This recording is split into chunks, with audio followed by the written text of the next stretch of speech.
kita belajar literasi ya. Biasanya kan kalau sama kakak kan kita belajarnya PU ya guys ya. Tapi siang ini kita belajarnya literasi.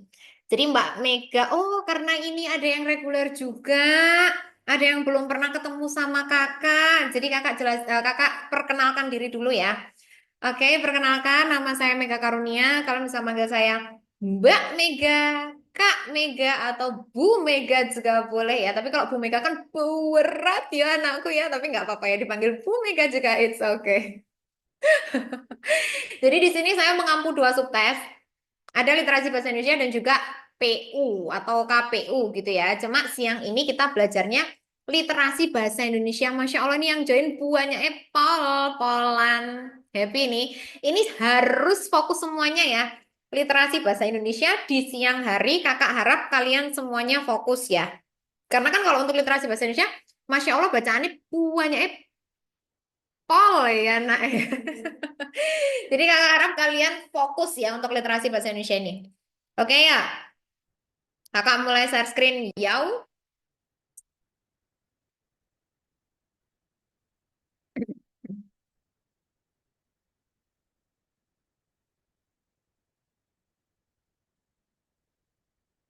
Sudah terlihat guys.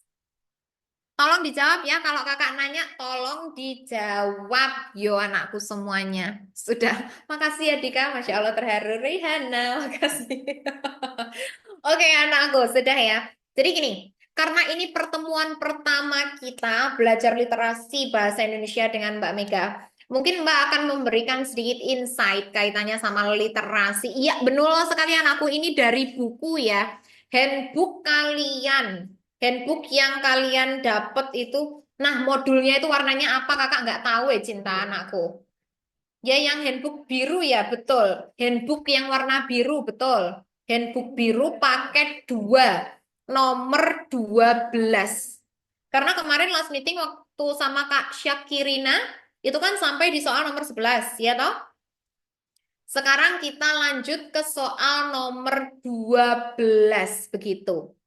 Bisa disiapkan semuanya ya, mungkin ya. Di sana kalau mau sekalian dua, mouse-nya ada lihat di tab ataupun lihat di laptop sama lihat di handbook ya, biar lebih mudah ya. Bisa dibuka paket 2 nomor 11. Gitu. Oke, jadi karena ini pertemuan kita belajar literasi bahasa Indonesia dengan Mbak Mega mungkin sedikit memberikan pesan gitu ya kaitannya sama literasi. Karena untuk literasi sendiri itu kan banyak yang nggak suka ya. Maksudnya dalam hal ini kalau ditanya subtes mana deh yang menurut kalian sulit selain PKPM? Jawabnya apa? Literasi bahasa Indonesia. Kenapa kok literasi bahasa Indonesia sulit? Karena bacaannya banyak, Kak. Males baca. Hei, anakku. Sebenarnya untuk literasi bahasa Indonesia itu, nak, ada tipe-tipe soal. Nah, ada nggak tuh? Coba nanti ya. Besok hari Selasa ada Zoom lagi nggak, Kak? Hah?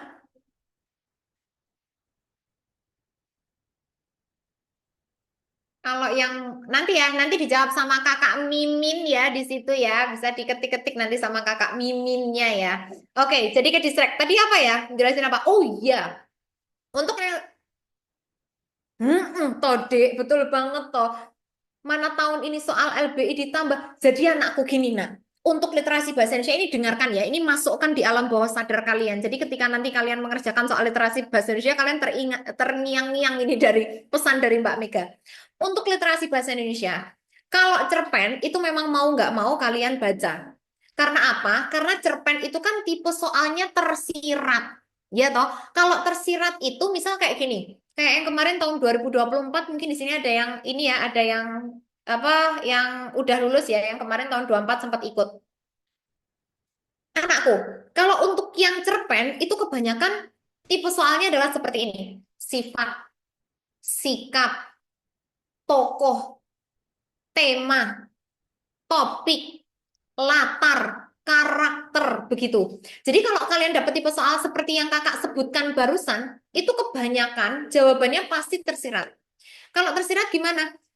Ya kita mendapatkan atau kita mencari jawaban yang paling mirip begitu, yang memiliki makna yang sama. Tapi kalau misal tipe soalnya kayak ini, apa pengetahuan umum gitu ya, atau yang Biasanya kalau untuk di soal literasi bahasa Indonesia itu soal-soal biologi, soal-soal kimia, soal-soal geografi ataupun sosiologi misalnya seperti itu. Kalau kalian udah tahu jawabannya langsung dijawab aja.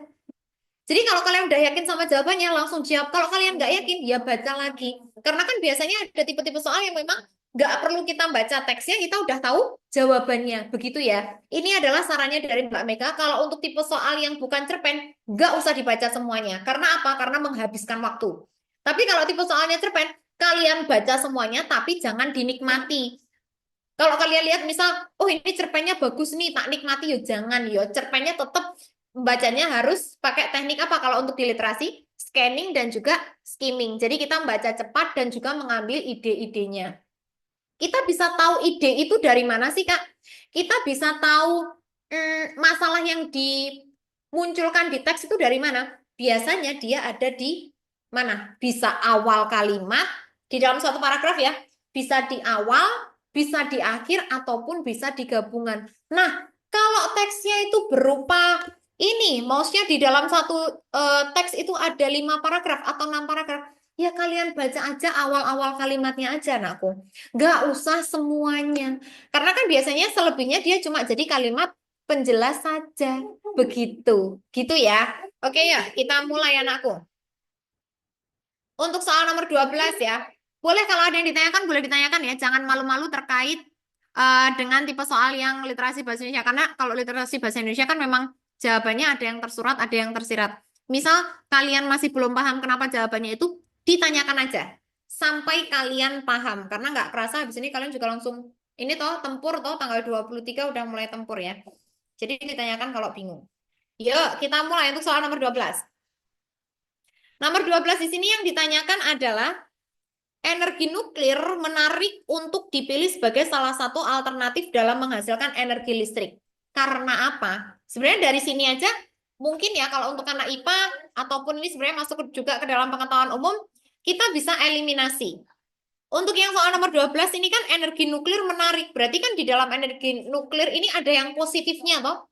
Yang positifnya apa? Berarti nanti yang negatif ya jangan dipilih. Misal yang poin A nih, kita lihat. Bahan bakar nuklir yang dipakai di PLTN bersifat radioaktif. Kalau dia radioaktif berarti dia negatif apa positif? Ya negatif, ya toh? Berarti yang jelas poin A ini bukan jawabannya. Kita cek lagi. PLTN menghasilkan bahan bakar bekas yang tidak mencemari lingkungan. Kalau kita lihat, masa bahan bakar bekasnya tidak mencemari lingkungan? Kan dia jelas salah toh seharusnya kan kalau kita lihat namanya bahan bakar bekas walaupun PLTN-nya dia tidak mencemari lingkungan, tidak mengeluarkan yang namanya emisi gas karbon, tapi kalau untuk bahan bakar bekasnya residunya ya dia mencemari lingkungan toh. Berarti dia negatif. Kita cek lagi melotrok ya guys. Allah Akbar. Ah, ya Allah anakku. Ya Allah. Kok anakku? Jadi semua jadi anakku. Maaf ya guys. Kita lanjut lagi. Tidak ada emisi karbon dalam produksi energi listrik tersebut. Nah, ini ya memang benar. Karena PLTN kan dia memang tidak mengeluarkan karbon. Apakah benar, Kak? Nanti kita buktikan di teksnya. Kalian yang udah jawab, boleh langsung ketik-ketik di kolom chat ya, hai. Ada Firda di sini. Ola. Oh, itu Masya Allah. Ya, Masya Allah, Masya Allah, Masya Allah. Ya Allah, anaknya Mbak Mega ini loh, sepinter-pinter loh. Nomor 12 loh jawabannya, sebener semuanya loh. Ya Allah, tadi sahur sama apa toh, Dek? Sepinter-pinter ini. Nah, tapi ada jawaban beda ini. Tetap kakak cek ini. Ada C, C, C, C, C, C, tapi ada B juga. Kita lihat ya, poin B sama poin C ya. Yang dia coba, PLTN membutuhkan upaya penjaminan keselamatan yang sangat tinggi. Berarti dia negatif ya. Yang E, energi nuklir dapat dimanfaatkan untuk menghasilkan uap air. Nah, ini bukan masuk ke dalam hal yang menarik ya. Sebenarnya kalau kita lihat yang dia untuk memanaskan itu baru bahan bakarnya. Kalau kita lihat anakku di sini, kalian jawabannya B sama C ya. Untuk yang B, PLTN menghasilkan bahan bakar bekas yang tidak mencemari lingkungan. Bahan bakar bekas yang tidak mencemari lingkungan. Kalau kita lihat di sini, bahan bakar bekas pakai PLTN merupakan sampah nuklir radioaktif yang harus ditangani dengan penuh seksama agar tidak mencemari lingkungan. Nah, berarti dalam hal ini bahan bakar bekas pakai PLTN ini dia mencemari lingkungan apa enggak?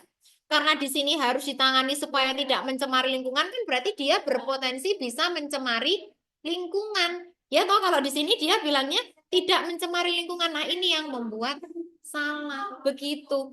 Jadi tepat sekali Masya Allah jawabannya adalah yang poin C.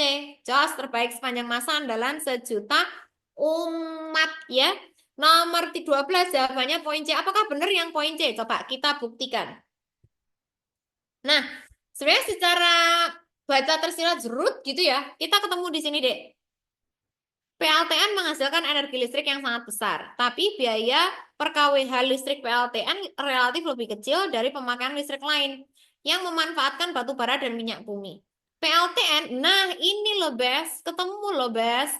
PLTN tidak menghasilkan emisi gas karbon, sehingga baik untuk kebersihan udara dan untuk meredam pemanasan global. Kita coret sambil merem. Jawabannya yang mana? Yang C udah ketemu ini. Sesuai banget begitu, Jos. Ini yang kelihatan ya. Ada Damar, ada Ajeng, ada Rahandika, Naura, Najwa, mantap jiwa nih. Terbaik sepanjang masa andalan Syita Umat. Begitu ya. Aman ya untuk soal nomor 12 ya. Jadi nomor 12 jawabannya adalah yang poin C. Oke. Lanjut lagi. Nomor 13. Yuk, yang sudah menjawab bisa langsung ketik-ketik di kolom chat ya guys. Nomor 13. Hal yang memberatkan bagi pembangunan dan pengoperasian. Nah, ini kan berarti kayak hambatannya atau yang memberatkan itu apa sih? Atau yang hambatan, bukan hambatan sih ya, yang memberatkan ya, mirip-mirip lah ya. Ah, ini ada yang sudah menjawab nih. Ada poin C, E. Sama C ini anakku. Coba kakak keep dulu E dan C. Kita lihat. PLTN menyediakan sekitar 15% energi listrik dunia. Yang PLTN menghasilkan sampah nuklir yang bersifat radioaktif anakku. Coba.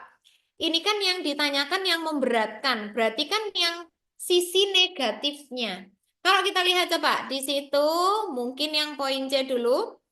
Sebenarnya anakku, untuk literasi bahasa Indonesia itu loh, Dek. Kalau misal yang ditanyakan itu kayak angka-angka, itu malah lebih mudah ya toh daripada huruf. Karena kan kalau untuk literasi pasti lebih banyak hurufnya atau daripada angkanya. Jadi kalau sebenarnya ada tipe soal yang perangkaan duniawi seperti ini, mempermudah kita menemukan jawaban. Coba. Yang C kan dia PLTN menyediakan sekitar 15% dari listrik dunia. Kita lihat.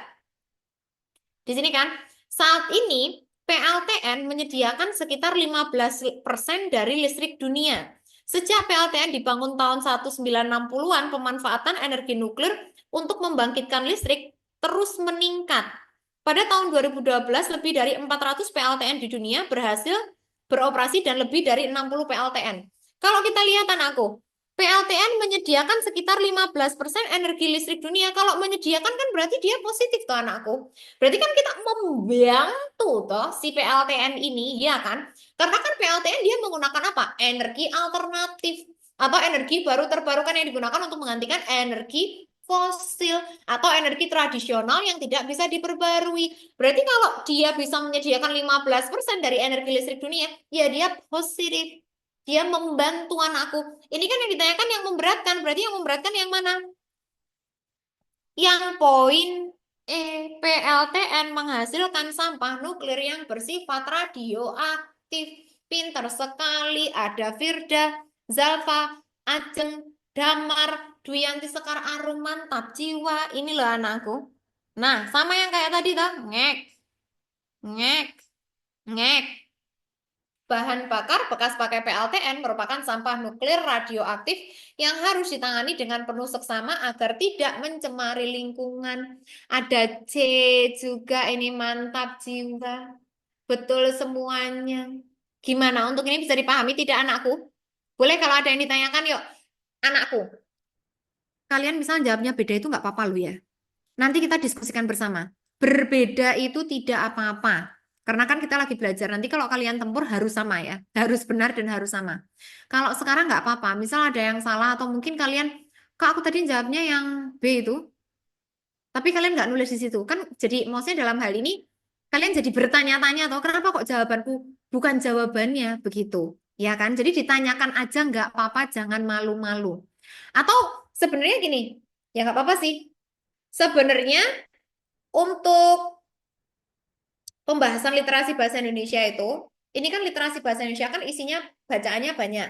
Sebenarnya bisa juga kayak kakak cek satu persatu kenapa poin A salah, poin B salah, poin C salah, poin D salah. Itu juga bisa. Tapi nanti takutnya kita jadi nggak kebahas semuanya gitu loh, nak.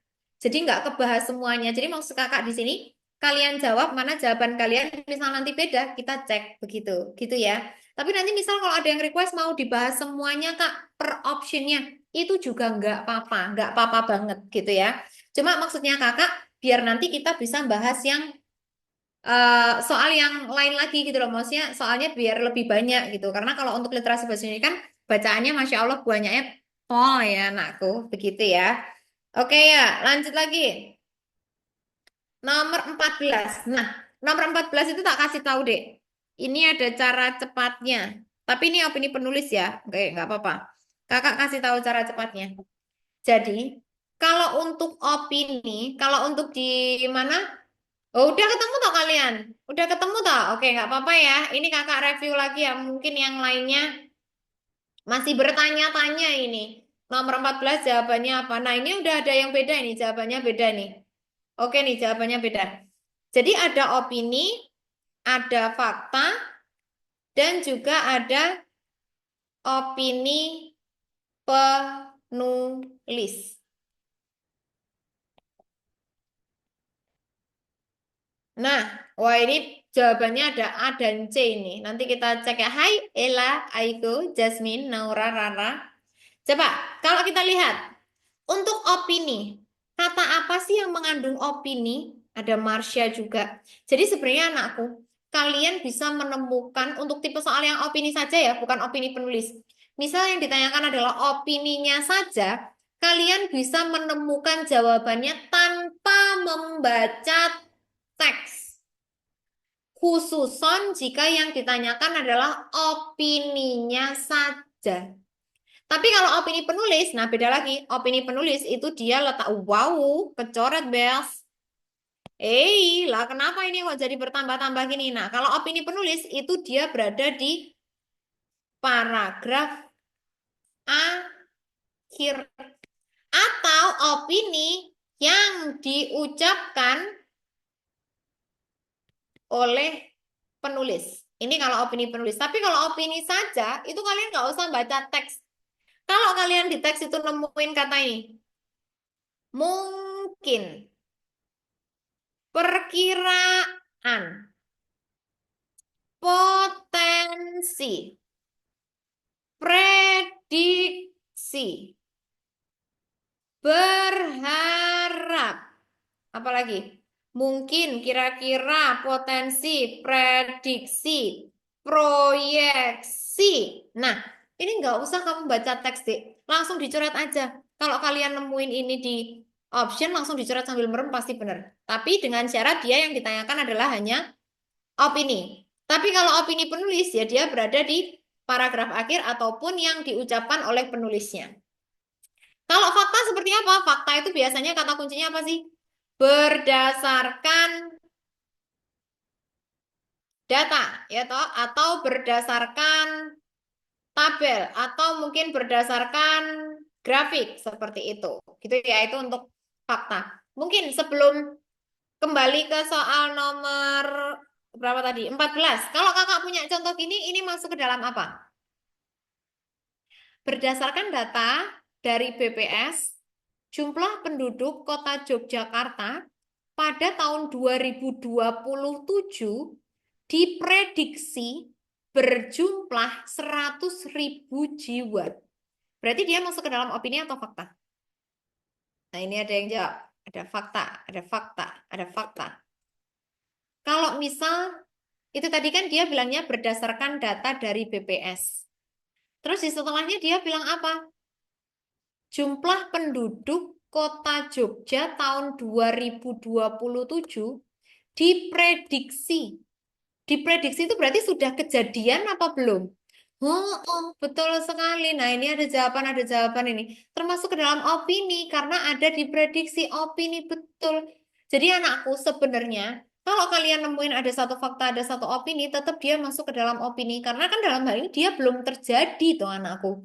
Belum kejadian begitu loh, Bes. Jadi dia tetap masuknya ke dalam opini. Karena kan walaupun dia bilangnya berdasarkan data dari BPS, tapi kan masih diprediksi toh tahun 2027 lagi, sekarang masih 2025 begitu. Jadi biasanya itu cuma sebagai prolog aja, cuma sebagai kata pengantar aja untuk menunjukkan bahwasannya, oh Jogja itu nanti diprediksi tahun 2027 jumlah penduduknya 100 ribu loh, begitu. Gitu ya anakku ya, oke. Itu tadi sekilas aja kaitannya sama opini dan fakta. Kita kembali lagi, wow, kita kembali lagi ke soal nomor 14. Tadi kalian jawabnya A dan juga C ya. Apa yang membedakan A dan C ini? Yang A, ini tadi kan opini penulis. Opini penulis berarti kita ketemu di sini toh, di paragraf satu, paragraf terakhir kan? PLTN menjadi alternatif yang baik untuk memenuhi kebutuhan energi listrik. Yang C, pembangunan PLTN mahal, tetapi biaya per kWh listrik PLTN rendah. Nah, pembangunan PLTN mahal, biaya per kWh ini kan dia fakta tuh anakku. Kan memang membangunnya mahal kan? Biaya per kWh-nya memang rendah ini kan? Coba, mana ini, Bes? Mana ya per kWh-an duniawi? Nah, ini ada di paragraf sini ya. PLTN menghasilkan energi listrik yang sangat besar, tapi biaya per kWh listrik PLTN dia relatif kecil dari pembangkit listrik yang lain. Terus kemudian pembangunan PLTN memerlukan biaya yang sangat besar. Berarti kan ini fakta atau cinta? Iya toh? Betul sekali. Jawabannya yang mana? Yang A, Masya Allah, pinter sekali. Anak solih dan solihah ini. Jawabannya yang poin A. Karena dia ada di paragraf akhir. Good job. Terima kasih ada Firda, Ajeng, Zalfada, Marara, mantap jiwa. Begitu. Yuk yang lainnya mana ini? Kok belum ada suaranya ini? Ada Abdillah, Abu, Aiko. Ada Alfi, Alip, Ana, Angel, Awang, Azan, Bimo, Braina. Yuk, yang lainnya juga yuk menjawab ini. Salah itu loh nggak apa-apa anakku. Nggak akan digigit sama Mbak Mega ya. Oh, tadi aku udah jawab yuk Cinta. Maaf ya, ini ketutup ya karena banyak tadi yang zrrr, kayak gitu. Jos, jos, jos, mantap jiwa, mantap. Oke, terima kasih. Lanjut lagi. Lihat nomor 11 Mbak. Nomor 11. Oke, Awang, gimana anakku? Kenapa? What's wrong with this question? Untuk soal nomor 11 ya. Apakah ada yang ditanyakan terkait dengan soal nomor 11 anakku? Ini nomor 11 kemarin sama sama ini ya, Mbak Syakirina ya. Kalau untuk yang soal nomor 11 ya. Gimana, Awang? Nomor 11-nya? Apakah ada yang ditanyakan? Oh alah, oke oke anakku. Oke, nggak apa-apa. Aman ya, berarti ya. Oke, kita lanjut lagi. Oke, anakku. Lanjut, nomor berapa berarti sekarang? Nomor 15 ya. Nomor 15 di sini yang ditanyakan adalah pernyataan tentang baterai kertas. Oke, di sini yang ditanyakan adalah baterai kertas yang sesuai dengan bacaan. Jadi, kalau untuk tipe soal seperti ini, kakak tekankan lagi ya. Jangan dibaca semuanya. Baca ide pokoknya saja atau kalimat awalnya saja. Oke, yuk kita lihat di sini. Kita cek ya. PBB memperkirakan 50 juta ton sampah elektronik yang dibuang setiap tahun. Ini kayaknya enggak ya, karena dia menjelaskan kaitannya sama sampah baterai kan. Kita cek yang kedua. Para peneliti menemukan baterai sekali pakai yang terurai secara hayati. Baterai tersebut terbuat dari selembar kertas. Nah ini, berarti poinnya ada di paragraf 2 ini. Berukuran 1 cm persegi yang diserapi garam dan tinta tidak beracun sehingga aman digunakan. Terus kemudian baterai kertas terbuat dari bahan yang ramah lingkungan, tidak seperti baterai pada umumnya. Kertas yang dapat terurai secara hayati dan grafitnya dia tidak beracun. Terus selanjutnya baterai kertas. Oh, ini anakku udah ketemu jawabnya. Dede, dede, dede nih ada Raihana, Ella Olin, Najwa, Zalwa, Firda, Rara. Ini ya, baterai kertas bisa memberikan tegangan hingga 1,2 volt, mendekati tegangan 1,5. Dapat dicapai oleh baterai AA standar. Kalau dia seri, dua baterai kertas yang disusun seri menghasilkan tegangan listrik sebesar 2,4 untuk menggerakkan jam alarm. Penemuan ini cukup menjanjikan. Baterai kertas dapat memberikan daya pada sensor lingkungan dan perangkat medis tenaga rendah. Jadi kalau untuk yang kertas ini memang untuk tenaga yang rendah ya. Jadi perangkat elektronik yang tenaganya kecil itu imut dan menggemaskan. Begitu. Berarti kalau kita lihat nih, kalian jawabannya D, D, D, D, D, D, D, D, D, D, D.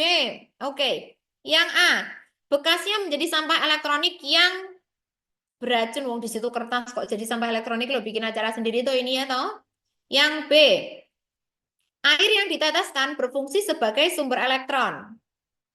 Cairan asam yang digunakan sifatnya korosif. Tadi kalau untuk baterai nggak sih ya, baterai yang logam tadi ya, yang bukan kertas ya.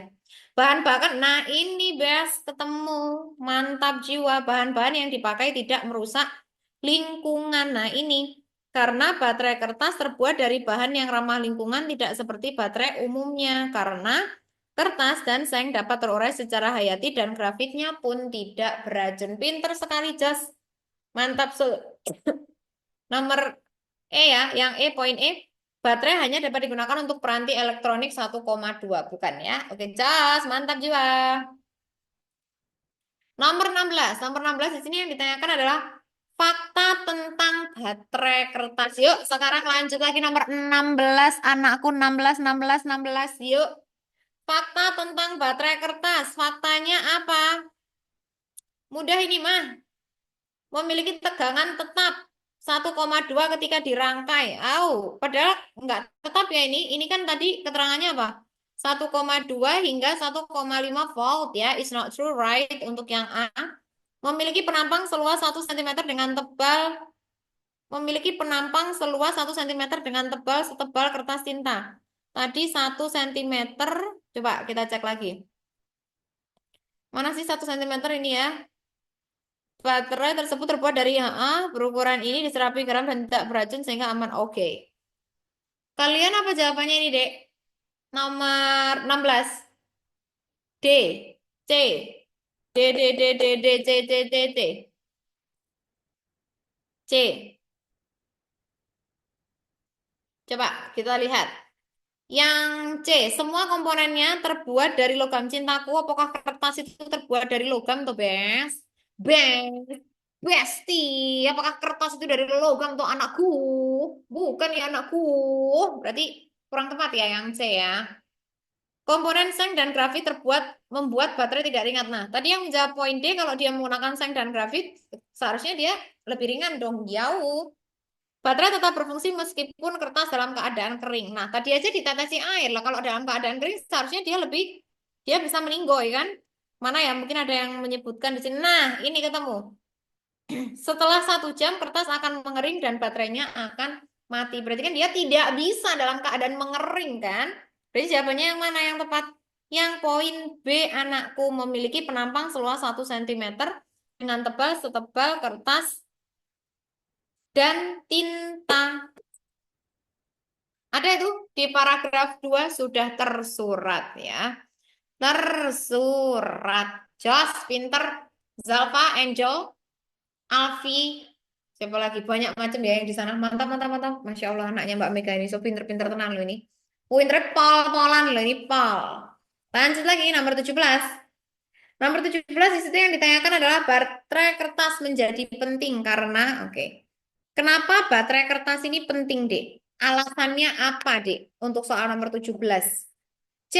Zoe, Reihana, Ella Olin, Najwa, Firda, Jasmine, Fahmi, Salsabil, Zawa. Masya Allah banyak. Bimo, Abdillah, Rara, ya Allah. Aiko, makasih loh ya anakku. Ya Allah, ya Allah, ya Allah. Alfi, Angel, Ajeng, ya Allah. Masya Allah anakku. Apakah benar yang poin C ini jawabannya sama semuanya ini? Baterai kertas menjadi penting karena apa? bahan-bahan yang dipakai mudah terurai dan tidak merusak lingkungan. Ya Allah lah pinter loh dek kalian Bismillah UTBK tembus 1000 yo nak yo. Amin amin amin amin ya rabbal alamin. Betul sekali loh anakku loh. Gak ada yang salah sama sekali loh ini loh. Nomor 17 loh jawabannya C ya. Karena bahan yang dipakai mudah terurai dan tidak merusak lingkungan. Oke, betul sekali. Ada Oriza Sativa ini. Kita cek yang A. Tegangan listrik yang dihasilkan lebih rendah daripada tegangan listrik yang dihasilkan oleh baterai AA. AA, belum tentu ya. Kertas yang digunakan murah. Sampah elektronik selain baterai AA, susunan seri dapat menghasilkan tegangan lebih dari. Ini kan pentingnya karena apa? Yang paling krusial ya karena apa ya? Karena si baterai plastik ini dia tidak merusak lingkungan. The simple kan begitu. Gitu ya. Oke, lanjut lagi. Nomor 18. Coba. Kita cek untuk soal nomor 18. Pernyataan tentang penggunaan baterai kertas yang sesuai dengan bacaan. Nah, ini tricky banget anakku. Trikinya pol-polan. Kalau kita lihat penggunaan tentang baterai kertas yang sesuai dengan bacaan. Coba kakak tunggu kalian jawabannya apa nomor 18 ini. Kan beragam kan? Ya kan macem-macem. Loh kan? Nah ini aja udah 3 option ini loh. 4 option loh, Bes. A, B, D, E ini. A, B, D, E. Yang C nggak ada yang milih. Coba anakku kita lihat ya. Semuanya fokus ya, semuanya fokus. Mungkin di situ ada handbook, boleh fokus di handbook. Atau fokus di sini juga boleh. Anakku kita cek. Ini kan dia bilangnya penggunaan baterai kertas yang sesuai ini kan kaitannya sama kayak tegangan-tegangannya loh. Kita cek dulu yang tegangannya. Coba kita highlight di sini, baru nanti kita pahami. Warna orange kali ya. Ini dia bilang apa? Baterai kertas bisa memberikan tegangan hingga 1,2 volt. Mendekati tegangan 1,5 volt yang dapat dicapai oleh baterai AA standar. Setelah 1 jam, kertas akan mengering dan baterainya mati. Penggunanya dapat menghubungkan baterai secara seri untuk meningkatkan tegangan. 2 baterai kertas yang disusun secara seri akan menghasilkan tegangan listrik sebesar 2,4 volt dan dapat menggerakkan jam alarm. Oke, yuk. Kalau kita lihat di sini. Satu persatu ya. Untuk yang poin A. Susunan seri beberapa baterai kertas dapat digunakan untuk peranti elektronik yang memerlukan tegangan lebih dari 1,2. Di sini disebutkan tegangan lebih dari 1,2. Tegangan lebih dari 1,2 itu berapa? Apakah 1,5? Apakah 2? Atau malah mungkin 10 volt? Ya, mungkin ya begitu. Yang B, susunan seri beberapa baterai kertas dapat digunakan untuk peranti elektronik yang memerlukan tegangan kurang dari anakku. Tadi kan kalau untuk baterai kertas itu kan dia dari 1,2 volt hingga 1,5 volt. Kalau dia seri, berarti kan dia hitungannya lebih dari, misal kalau 2 kan berarti 2,4. Oh, berarti kan lebih dari, kok di sini dia jawabnya kurang dari. 1,2 kan jelas bukan juga, ya toh? Yang C, baterai kertas hanya digunakan untuk peranti elektronik yang memerlukan tegangan 1,2. Enggak, kan bisa dibuat seri.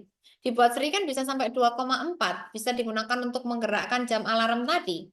Yang D, baterai kertas hanya dapat digunakan untuk peranti elektronik yang memerlukan tegangan rendah. Oke, kalau kita cek yang poin D. Yang poin D itu di paragraf terakhir di sini disebutkan. Baterai kertas dapat memberikan daya pada sensor lingkungan dan perangkat medis bertenaga rendah. Berarti kan dalam hal ini, kalau untuk yang baterai kertas itu biasanya digunakan hanya untuk peranti-peranti elektronik yang dia memiliki tegangan rendah, toh. Makanya pakai baterai kertas. Kalau dia tegangannya tinggi, ya seharusnya dia menggunakan baterai umum, bukan baterai kertas. Yang E, satu baterai kertas cukup digunakan untuk peranti elektronik yang memerlukan tegangan lebih dari, ya jelas salah toh. Satu baterai itu kan dia 1,2. Kok di sini dia satu baterai kertas bisa lebih dari ini kan lebih dari berapa? Ya 1,2 lebihnya kan bisa mungkin 5, 6, 7 volt begitu. Jadi jawaban yang paling tepat yang mana? Yang poin D, anakku. Yang ini. Itu sudah tersirat tuh yang warna ungu ya.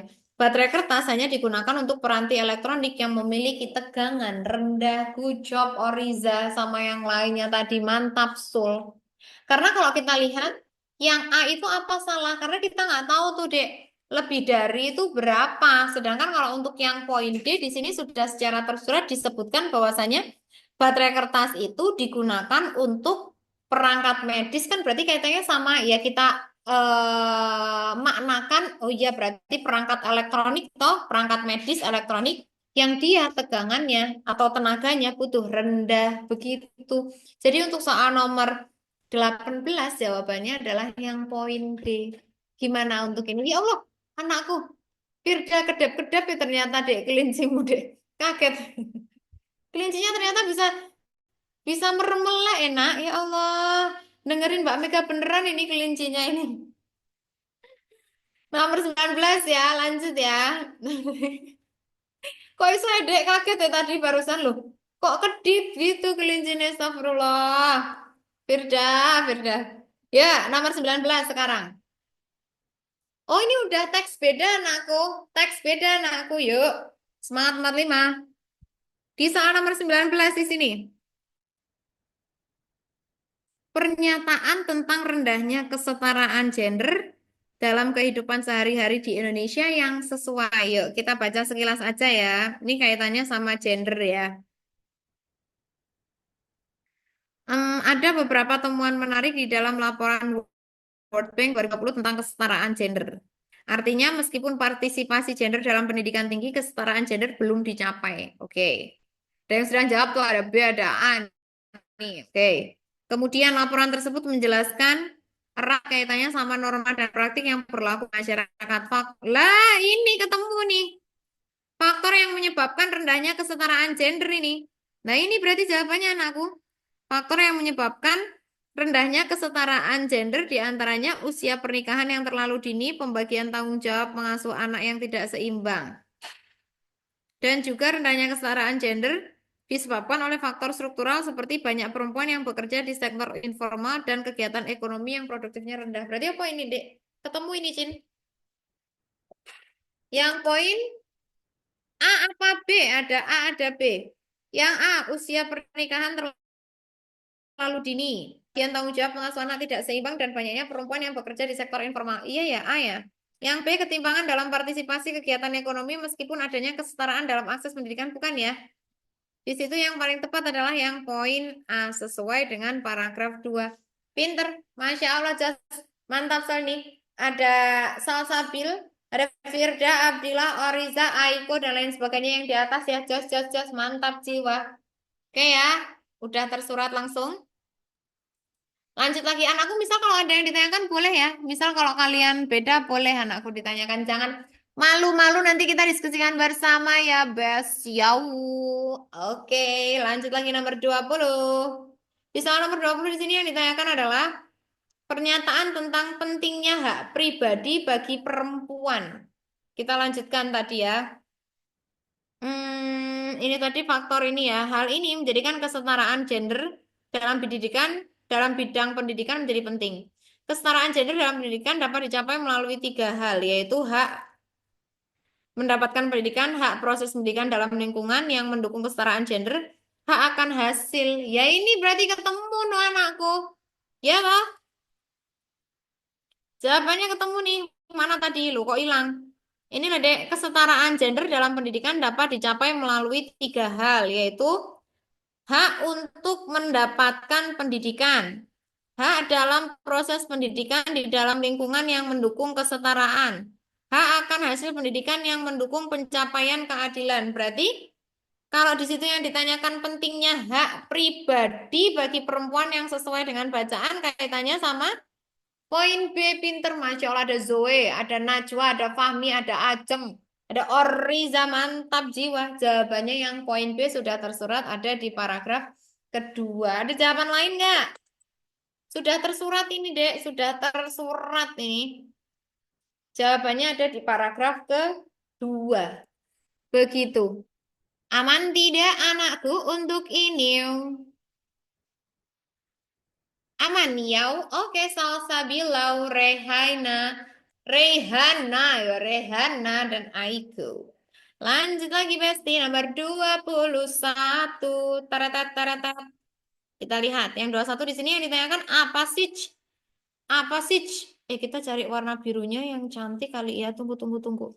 Ini terlalu light begitu loh. Nah, ini birunya ini. Pernyataan tentang upaya membenahi norma dan peran perempuan secara bersamaan. Yang sesuai upaya-upaya itu biasanya di paragraf terakhir deh. Biasanya ya, upaya-upaya itu dia berada di paragraf terakhir. Kan ini udah kayak gongnya gitu toh, endingnya begitu toh. Kita lihat coba di paragraf terakhir. Untuk mewujudkan hak akan hasil pendidikan yang mendukung pencapaian berkeadilan, pekerjaan rumah kita lebih banyak lagi. Kita harus membenahi norma tentang perempuan dalam. Nah ini, Bes. Kita masih harus membenahi norma tentang peran perempuan ini. Ketemu. Tadi kan kayaknya yang ditanyakan juga membenahi norma ini kan. Nah ini anak aku tet. Kita harus kita masih harus membenahi norma tentang peran perempuan dalam hal berikut. Nah, selain itu diperlukan pula perubahan kebijakan yang lebih ramah perempuan terkait dengan peran kebutuhan mereka. Nah, ini contohnya ini. Kebijakan yang memudahkan perempuan untuk kembali bekerja setelah jeda mengasuh anak. Kebijakan kerja fleksibel yang mengakomodasi kebutuhan domestik. Bahkan kebijakan untuk menyediakan pengasuhan anak untuk orang tua yang bekerja. Berarti jawabannya yang mana? Ya Allah lah pinter semuanya lo nggak ada jawaban lain lo. Pinter semuanya ini kalian itu, Masya Allah tadi sahur makan sama apa tuh dek? Pinter-pinter loh dek kalian itu. Jos, mantap jiwa. Poin E ya. Ini ada jawaban lain nggak? Mungkin. Boleh loh dek. Ini ya. Ada jawaban lain nggak di sini? Sama semuanya, Bapak ya. Kebijakan memudahkan perempuan untuk bekerja setelah jeda mengasuh anak. Good job. Mantap. Sol terbaik sepanjang masa dalam cerita Made ya guys. Masya Allah. Anakku sepinter-pinter loh. Yo Bismillah UTPK tembus 1000 yo nak yo. Amin. Amin amin amin ya Rabbal alamin. Oke. Kita lanjut lagi. Amin ya Allah. Kita lanjut lagi ya. Nomor 22. Tararat, tararat. Nomor 22 nak. Di sini yang ditanyakan apa sih? Nah, makna struktural tadi kayaknya udah nggak sih guys, ya kan? Makna struktural dalam isu kesetaraan gender. Tadi kita udah ketemu di paragraf berapa ya, Masya Allah, deh. Bacaannya lu sebanyak apple, Yona, yo. Semoga kalian nggak pusing ya dengan tipe bacaan seperti ini ya. Nah, mana tadi yang dia menjelaskan kaitannya sama perstruknya? Nah, ini anak Q ketemu. Rendahnya kesetaraan gender juga disebabkan oleh faktor struktural seperti banyak perempuan bekerja di sektor informal dan kegiatan ekonomi yang produktivitasnya rendah. Ayo jawabannya yang mana? Ayo. Coba itu udah kakak highlight itu. Masya Allah loh. Jawabannya loh so bener semua loh Mbak Mega terharu loh ini. Pinter-pinter loh ini Masya Allah anak Piku murni dan reguler ini loh Sakti Mandraguna loh. Betul ya yang D ya banyak perempuan yang bekerja di sektor informal dan kegiatan ekonomi yang produktivitasnya rendah sudah tersurat ada di paragraf kedua. Ya Allah ada Alfi, Aiko, Rehana, ada CE, ada Zalfa, ada yang lainnya juga itu yang di atas ya tadi yang sudah menjawab. Terima banyak. Pinter, Jos. Next question. Nomor 23. Yuk, yuk, yuk, yuk, yuk. 23 ini yang ditanyakan, apa anakku? Pernyataan tentang perlunya pencegahan polusi. Ini kayaknya udah soal teks baru ini, Cinta. Oh iya, benul sekali anakku. Benul, benul, benul ya. Ini teks baru ya. Jadi pernyataan tentang perlunya pencegahan polusi kota. Ayo kita baca lagi, tapi bacanya jangan dinikmati ya. Karena kita harus memanajemen waktu. Anakku, sama kakak tambahin ya. Untuk literasi bahasa Indonesia itu kalau bisa ya, walaupun kan kita dikasih waktu kalau untuk literasi bahasa Indonesia itu kan 1 menit 25 detik ya. Atau berarti berapa? 85 detik. Tapi kalau bisa jangan lebih dari 1 menit yo. Kalau bisa tetap kurang dari 1 menit. Biar apa? Biar misal kalau kalian ketemu tipe soal yang agak riweh, tipe soal yang agak sulit, kalian masih ada waktu untuk itu gitu. Dan satu lagi, mungkin ini yang reguler belum pernah dengar dari Mbak Mega ya. Jadi untuk yang reguler itu, jadi untuk pengerjaan tipe soal yang UTBK itu gini. Misal kalau kalian mengerjakan tipe soal nih, ini soal nomor berapa ini? Soal nomor 23. Misal ini kalian nggak tahu jawabannya. Sudah langsung skip aja.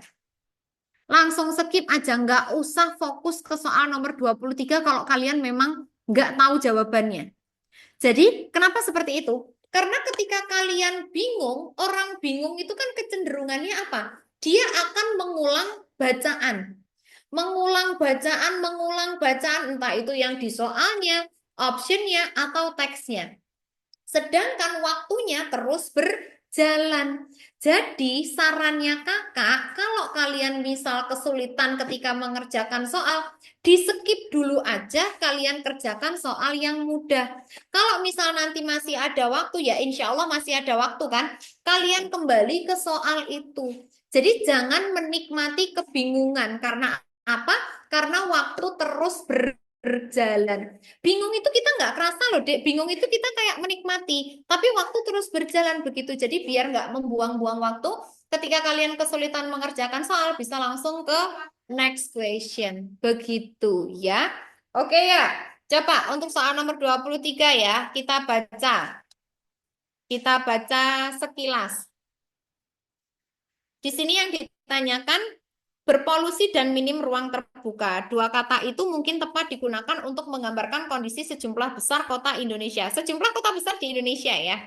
Masyarakat yang tinggal di kota besar masih harus menjadikan keinginan hidupnya di lingkungan yang asri dan minim polusi hanya sebagai angan-angan saja. Lanjut lagi di paragraf 2. Paragraf 2 di sini disebutkan di UU nomor 6 tahun 2007 tentang penataan ruang sebenarnya sudah memasukkan kepentingan kelestarian lingkungan. Tapi, nah, lebih lanjut proporsi RTH pada wilayah perkotaan sebesar, nah sebenarnya kalau RTH itu minimal 30% anakku. Dari 20% RTH publik dan 10% ini dia RTH privat. Tapi dari tahun 2019, ya Allah lihatan ini nak, baru 13 kota loh yang menerapkan RTH dari 174. Berarti 161-nya dia belum menerapkan RTH 30% loh anakku. Ya Allah sedih sekali ya kita. Lanjut lagi di sini. Terus di sini dijelaskan ada DKI Jakarta itu 14,9. Berarti belum mencapai 50% ya. Ya walaupun 50% kurang dikit ya. Bandung 12,25 kurang. Nah, Surabaya sudah 20%, berarti sudah 50%-nya ya. Karena kan minimalnya dia tadi berapa? Minimalnya ada 30%. Oke, kemudian kita lanjut lagi. Menurut salah satu pengamat, kecilnya rasio RTH, nah ini penyebabnya. Ada 3 sebab kenapa RTH di kota-kota itu kecil. Yang pertama, karena udah nggak ada lahan lagi yang digunakan untuk RTH. Yang kedua, dananya untuk membangun RTH itu besar. Yang ketiga, pembelian lahan diubah menjadi RTH itu nggak mudah karena alasan harga atau lokasi yang mungkin nggak strategis. Kemudian, yang terakhir, kondisi di atas menunjukkan semakin tipisnya ketersediaan lahan. Terus ia menyarankan agar pembangunan hunian perkotaan harus seminimal mungkin menggunakan tanah, misalnya pembangunan hunian vertikal ya, bukan rumah tapak. Bukan rumah tapak. Pemerintah perlu mempermudah persyaratan perizinan dan pajak bagi swasta yang ingin membangun hunian vertikal. Begitu, yau. Nah, coba. Coba. Tunggu ya. Ada tips dan trik nggak, Kak? Biar kayak Kak Mega pas cari suatu kalimat atau kata kunci di satu paragraf cepet banget. Contoh kayak tadi upaya. Nah, gini loh, Bes, anakku. Tadi Ariza kamu join dari awal tidak? Ariza kamu join dari awal tidak? Jadi, nak, kalau untuk literasi bahasa Indonesia, kakak iniin lagi ya, karena ini sudah mulai 49, tadi kan masih kurang dari 40 ya. Mungkin yang baru join, kakak review lagi, kakak ulang lagi. Untuk literasi bahasa Indonesia, kalau cerpen itu memang harus dibaca semuanya. Tapi kalau artikel atau pengetahuan umum, atau misal tipe soal biologi, kimia, geografi yang kalian pelajari itu nggak usah dibaca semuanya. Selagi kalian udah tahu jawabannya, itu langsung ya diklik aja kalau kalian udah yakin sama jawabannya. Tapi kalau kalian nggak yakin, kalian cek teksnya. Nah, gimana Kak cara cepat kita menemukan kunci atau kata kunci di suatu teks? Kalian kalau untuk tipe teks seperti ini kan nggak perlu dibaca semuanya kan sebenarnya. Kita cukup baca apa? Inti-intinya aja. Kita bisa tahu inti itu dari mana? Ya yang dia berada di kalimat utama toh. Karena selebihnya kan dia jadi kalimat penjelas kan. Kalimat utama kan berarti dia berada di mana? Kalimat awalnya kan. Baru sisanya nanti kalimat penjelas. Jadi sebenarnya kalian cukup fokus di kalimat awal sama kalimat akhir di tiap paragraf itu gongnya. Itu adalah idenya atau intinya yang mau dijelaskan di teks begitu. Terus kemudian kayak upaya itu biasanya berada di paragraf terakhir. Kalau upaya itu kan udah ending tuh, Dek. Udah finishnya toh. Berarti upaya itu memang biasanya berada di paragraf terakhir. Sama halnya kayak opini penulis, itu dia berada di paragraf terakhir. Upaya solusi itu dia biasanya berada di paragraf terakhir. Penyebabnya itu dia biasanya berada dijelaskan di paragraf yang awal begitu. Jadi sebenarnya sudah ada porsinya masing-masing gitu loh, Dek.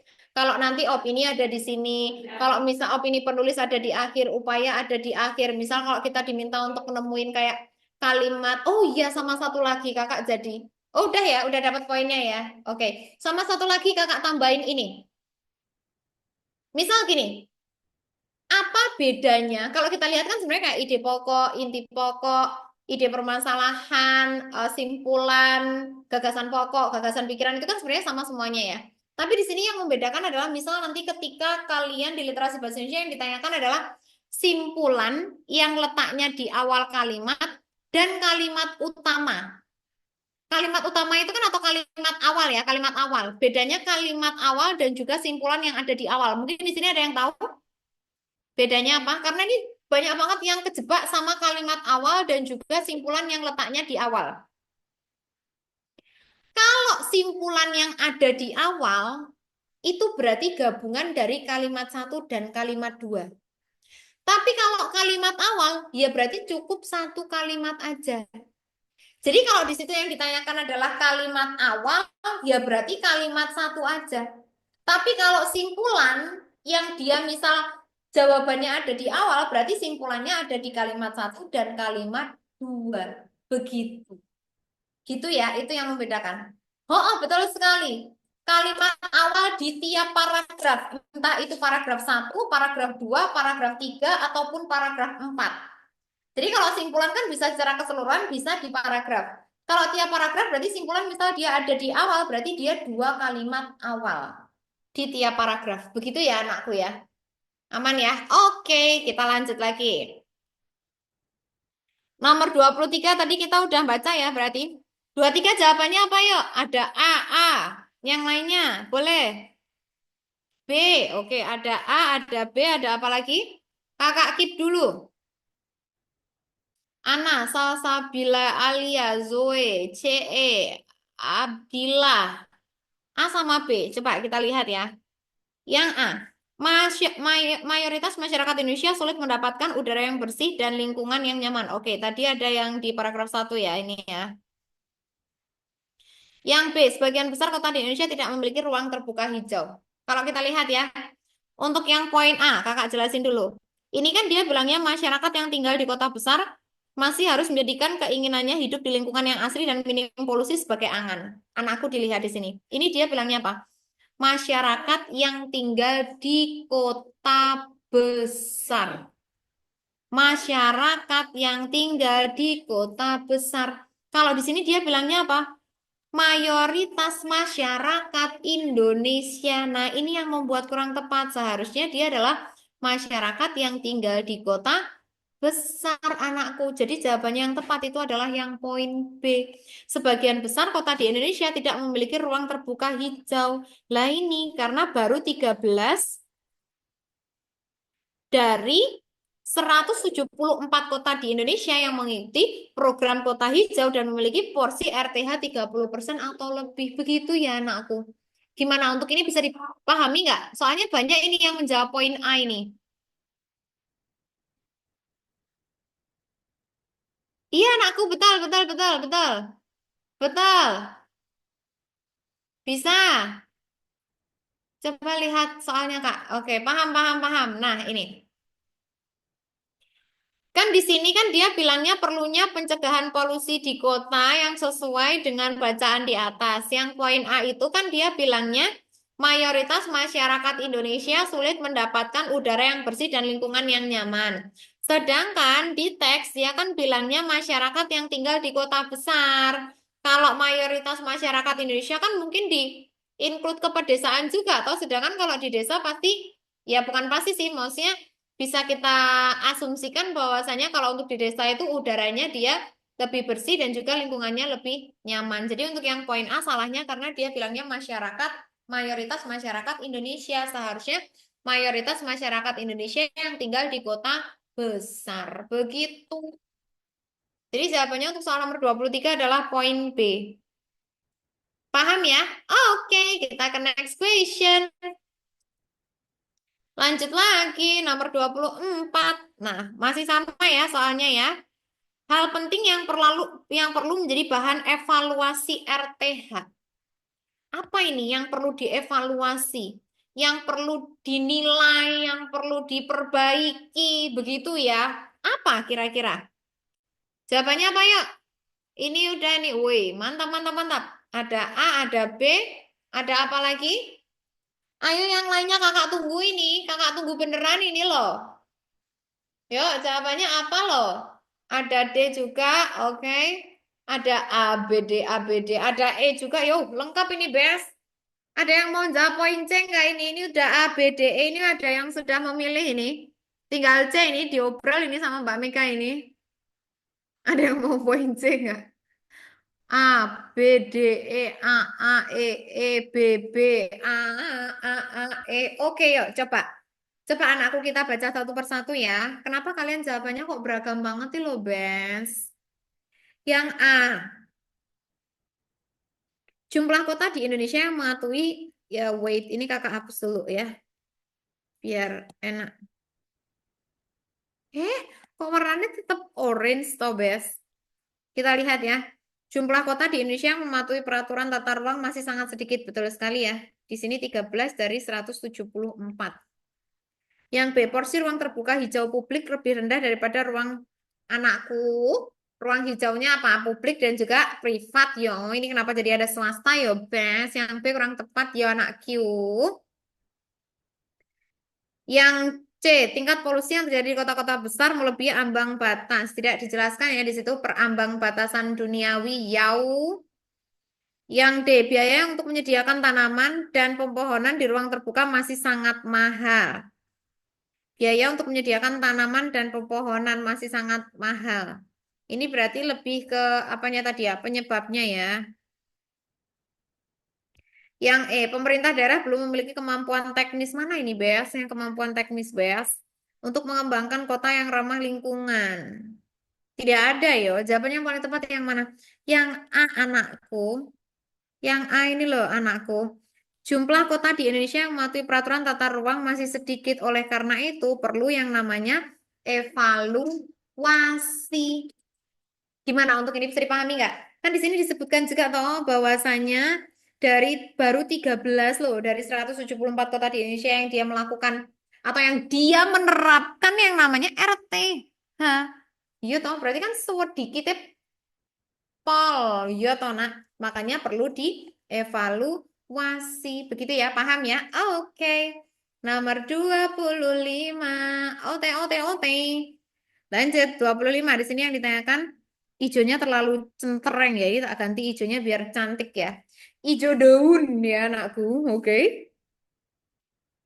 Nah, hambatan utama untuk meningkatkan luas ruang terbuka hijau. Nah, ini yang baru penyebabnya tadi.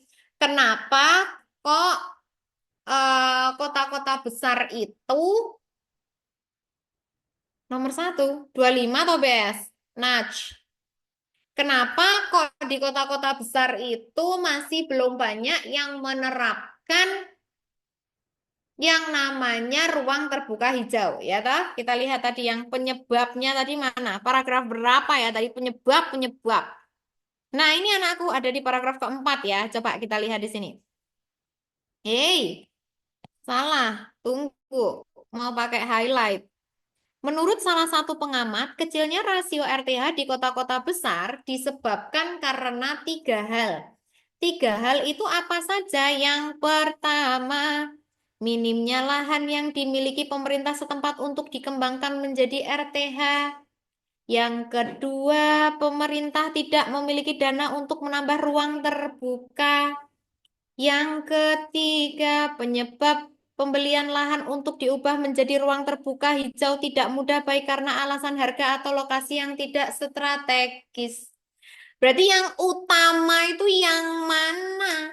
Yang pertama. Oke, kita coret sambil merem. Jawabannya adalah yang ya, betul sekali. Masya Allah, anaknya Mbak Mega pinter-pinter semua. Ada di sini ya yang kelihatan ya, Aiko Alfizo, Fahmi Marsha, Salsabila Alia. Keren loh namanya Salsabila Alia ini.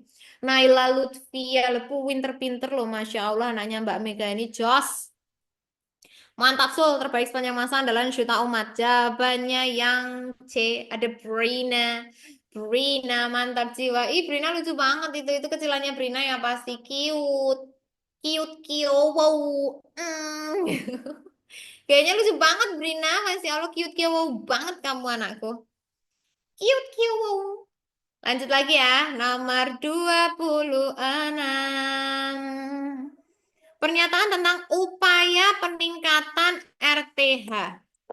Upaya ada di mana tadi kakak bilangnya? Kakak bilang ada di mana kalau upaya Beasti ada di paragraf akhir. Oke, kita lihat di paragraf akhir. Yang sudah ketemu boleh langsung ketik-ketik di kolom chat ya, anakku ya. Oke, oke, oke, oke. Jawabannya apa? Masya Allah, anakku. Najwa, Zoe, Reihana, Ana. Oh, ada jawaban-jawaban yang berbeda nih, Beas.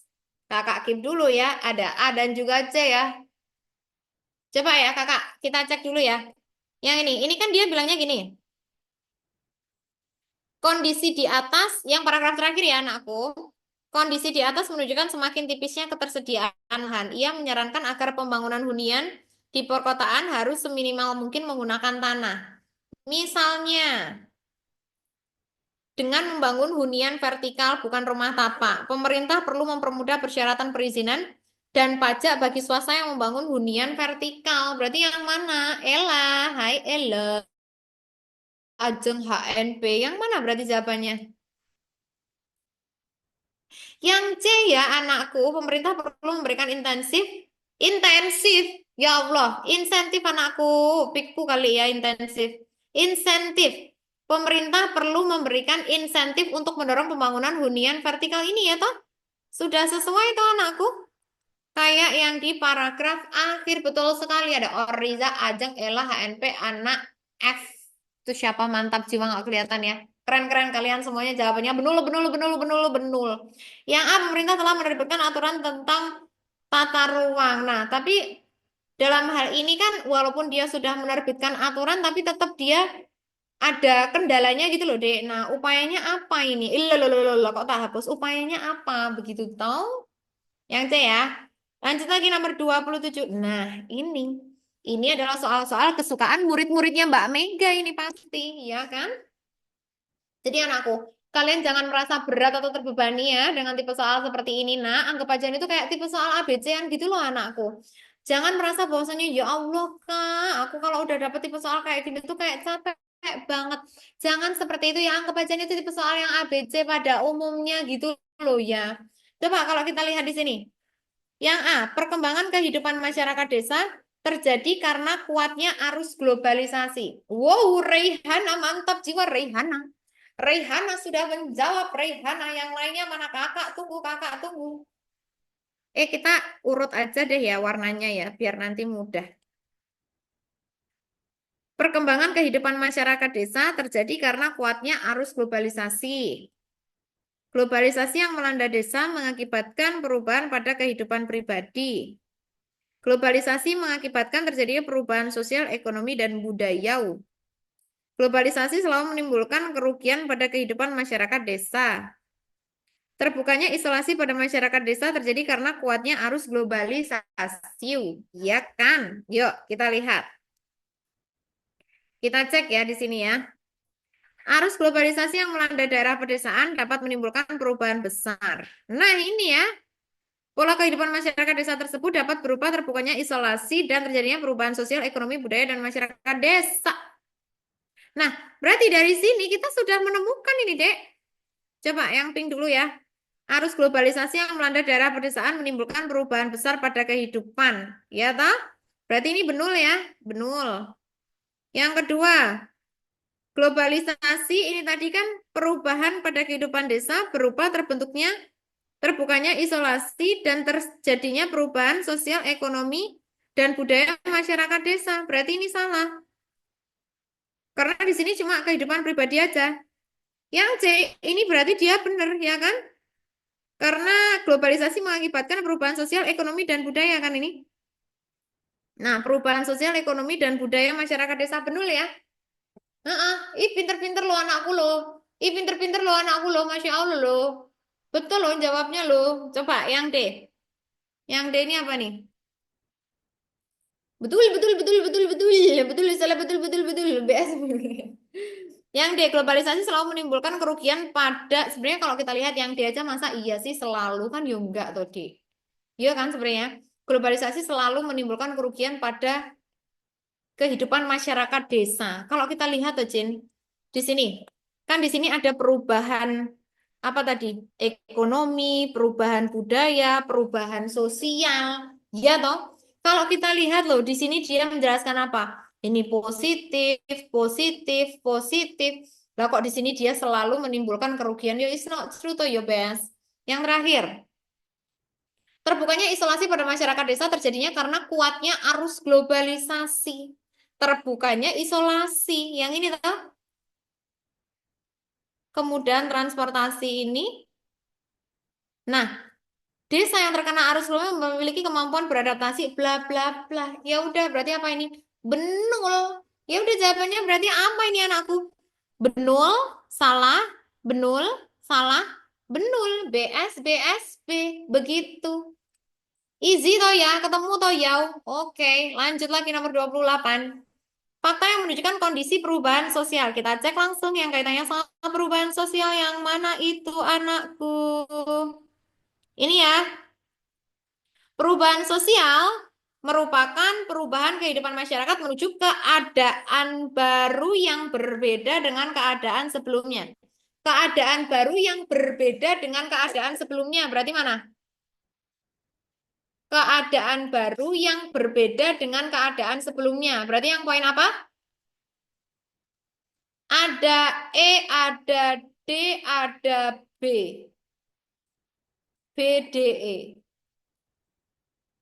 B, D, E. Coba kakak keep dulu ya.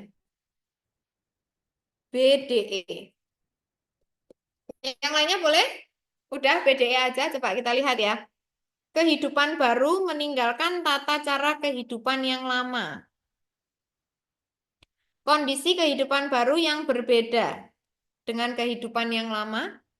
Kehidupan baru yang ditandai dengan munculnya nilai sosial baru. Coba anakku, kalian cek lagi yang kakak highlight orange ini loh nak. Ini kan dia bilang perubahan sosial merupakan perubahan kehidupan masyarakat yang menuju keadaan baru yang berbeda dengan keadaan sebelumnya. Nah, coba keadaan baru yang berbeda dengan keadaan sebelumnya. Berarti yang mana yang paling tepat? Yang poin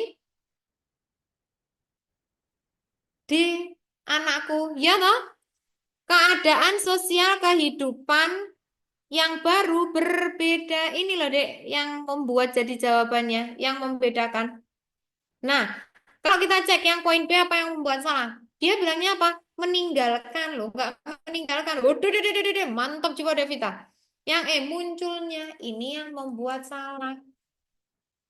Jadi jawabannya adalah yang poin D. Gimana untuk ini bisa dipahami? Tidak, anak Q. Boleh kalau ada yang ditanyakan? Aman? Oke, bisa. Jadi kita memang kadang itu kalau literasi kan gitu tuh, Dek. Jawabannya kayak mirip, mirip, mirip begitu ya. Jadi kita cek mana yang paling mirip, yang paling sama. Maka di paragraf 3 kalimat terakhir ada kemunculan nilai sosial baru. Oke, kita lihat ya. Coba kita cek dulu paragraf ketiga. Coba kita hapus dulu ya ini ya. Kita hapus dulu, kita ulangi lagi. Di paragraf ketiga semuanya fokus ya guys. Perubahan sosial merupakan perubahan kehidupan masyarakat menuju keadaan baru yang berbeda dengan keadaan sebelumnya. Kita lihat lagi di sini.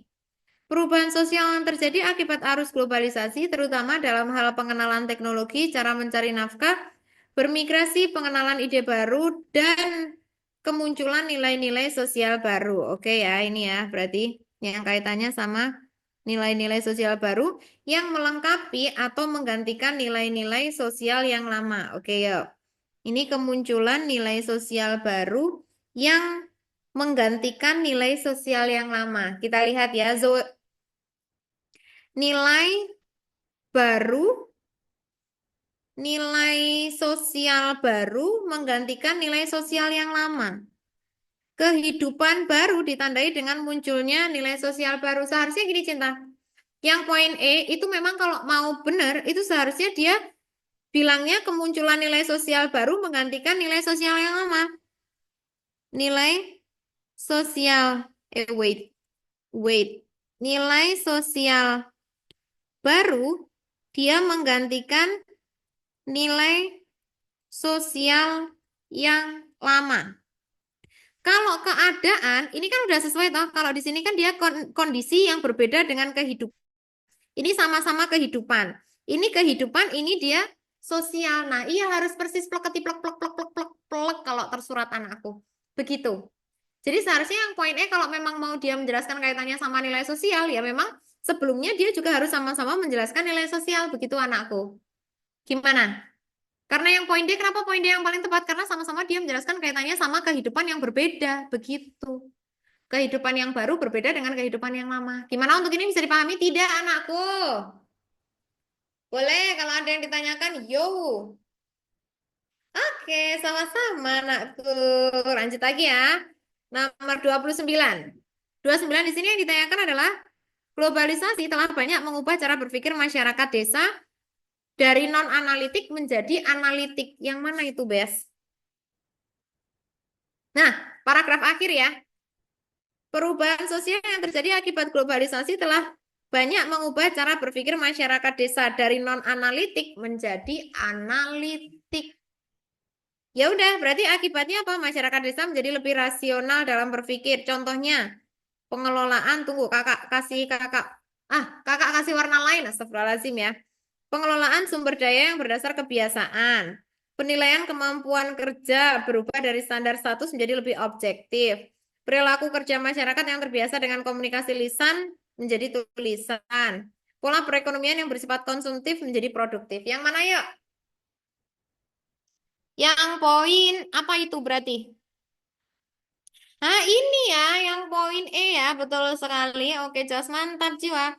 Pola perekonomian masyarakat telah bergeser ke arah perekonomian yang produktif. Ada di paragraf terakhir dan ini lagi-lagi tersurat. Gimana?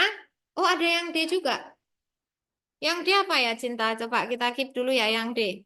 Masyarakat desa memiliki kemampuan tinggi untuk berpikir secara analitik. Coba kita lihat. Yang A tadi kan dia kaitannya sama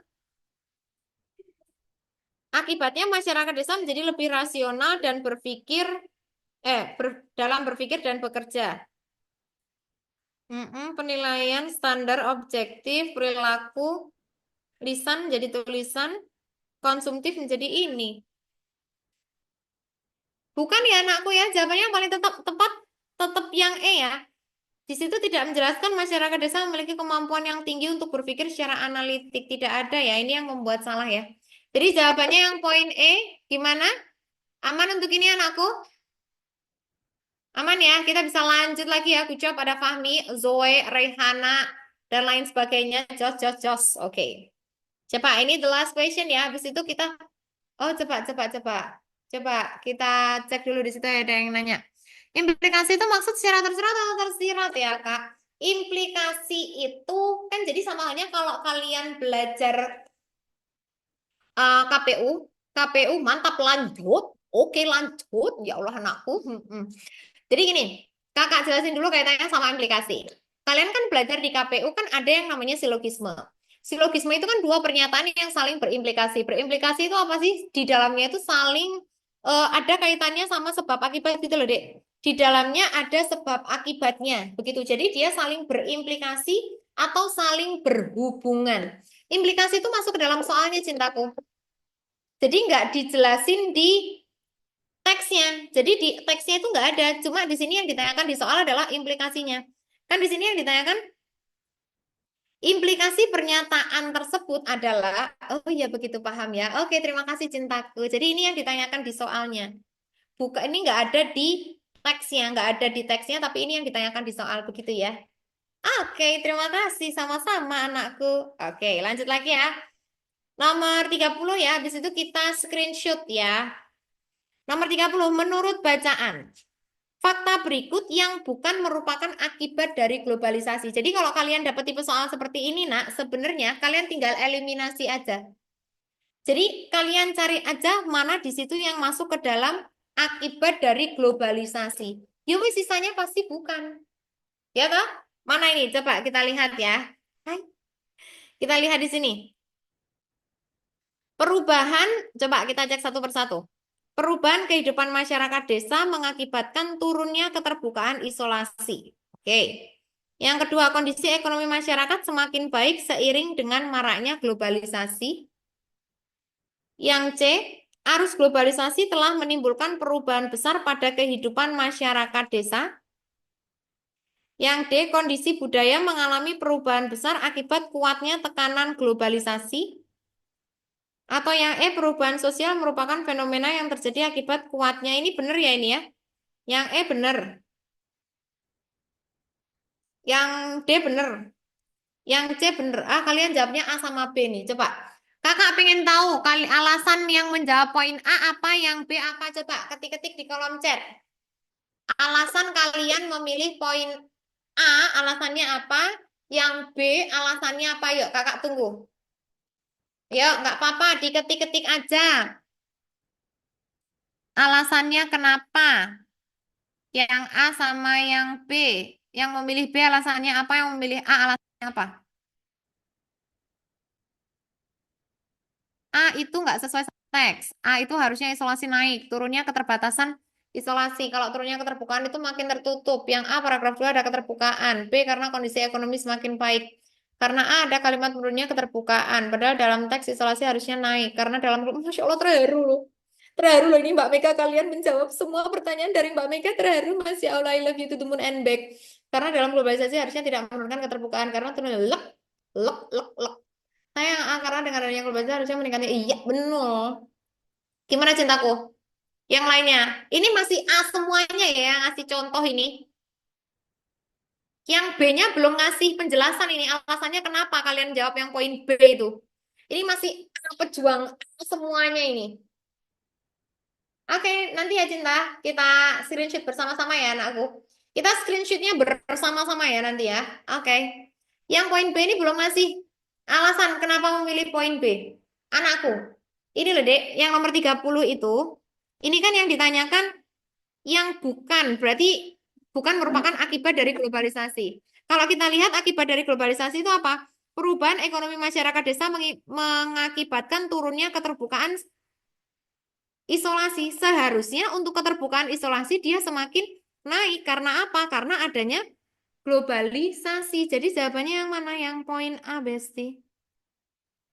Yang poin B, kondisi ekonomi masyarakat semakin baik seiring maraknya globalisasi kan benar karena ada dampak positif dari apa tadi? Perubahan ekonomi begitu. Gimana untuk ini? Apakah ada yang ditanyakan sebelum kita screenshot?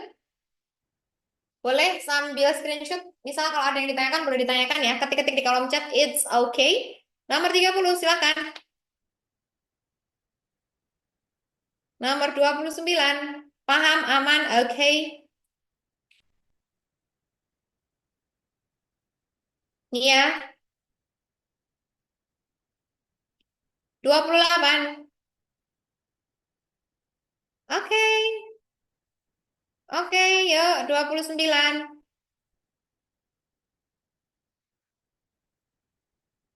28. Sama-sama cinta.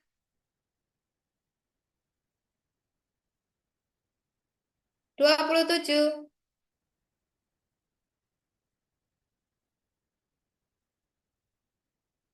Ini ya, penjelasannya untuk 27 ya.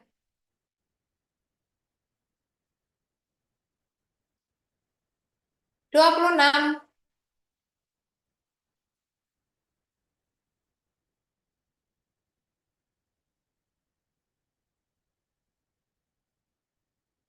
25.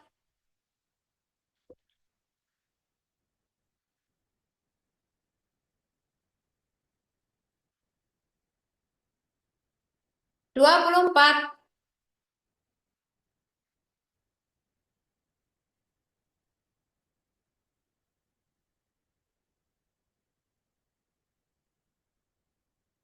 23.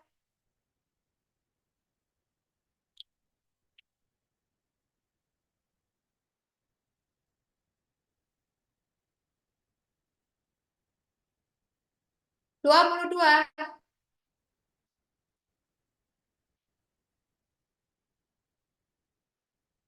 21.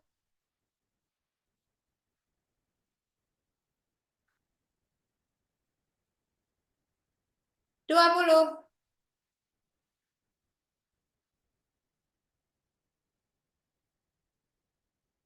19.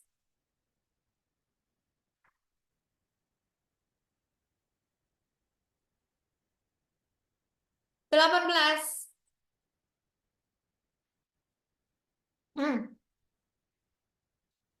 Ini ya penjelasannya untuk 18. 17.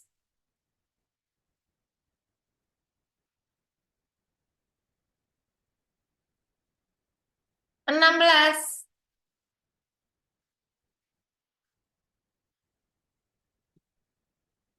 15.